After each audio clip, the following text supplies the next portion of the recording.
নান্টু, বাহ, বেশ ভালোই হয়েছে। ভগবান আমার ডাক বোধ হয় শুনেছেন। ডাক আমার শুনেছেন, তাই তুই এসে পড়লি। মনের বাসনা মামা। হ্যাঁ বাবা, মনের বাসনা।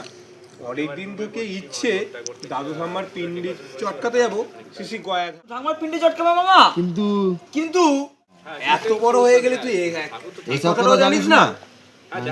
ও আচ্ছা আচ্ছা আচ্ছা, বেশ তো তুমি যাও না, আমি তোমার এসব ঘরে বলে সব সামলে দেবো।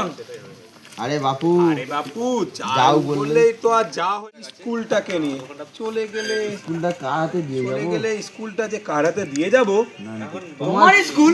তুমি কি আবার স্কুলে চাকরি বাকরি পেয়েছো নাকি মামা? আরে বাবা, চাকরি নয়, চাকরি নয়, বাড়িতে একটা পাঠশালা খুলেছি। তোর মামি আর বাড়িতে একটা পার্সেল লেগেছি নান্টু। হ্যাঁ হ্যাঁ বাবা, ছেলে মেয়ে নেই। তোর মামি আর আমি সময় কিছুতেই কাটতে চায় না, তাই এই স্কুল থেকে যেসব ছেলেদেরকে খেলিয়ে দিয়েছে তাদের নিয়ে একটা পাঠশালা খুলেছি। সময়ও কাটছে ভালো, আর সমাজকেও দিতে পারছি কিছু। কিন্তু আমি ভাবছি, তুই কি ওই অকালপক্ষ ছোঁড়াগুলোকে সামলাতে পারবি? পাক্কা শয়তানের দল একটা। কি বলো মামা, আমি গাধাকে পিটিয়ে ঘোড়া বানিয়ে ফেললাম, আর এত অকাল পক্ষতে আমি সামলাতে পারবো না। তাছাড়া মামা, আমি ওই নাটক আর কবিতা নিয়ে না ডক্টরেট করছি। বলিস কি নান্টু, তাহলে কি তুই ডাক্তার হয়ে গেছুই?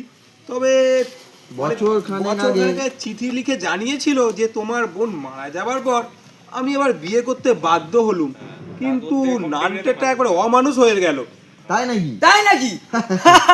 আমি অমানুষ এনেছি মামা। মামা মামা তুমি একবার নাটাগড় স্টেশনে গেলে যে কোনো লোককে জিজ্ঞাসা করবে নাটাগড়ের নান্টুদা কেমন মানুষ, এক কথায় বলে দিবে ইজ ফাইন। নাটাগড়ের নান্টুদা?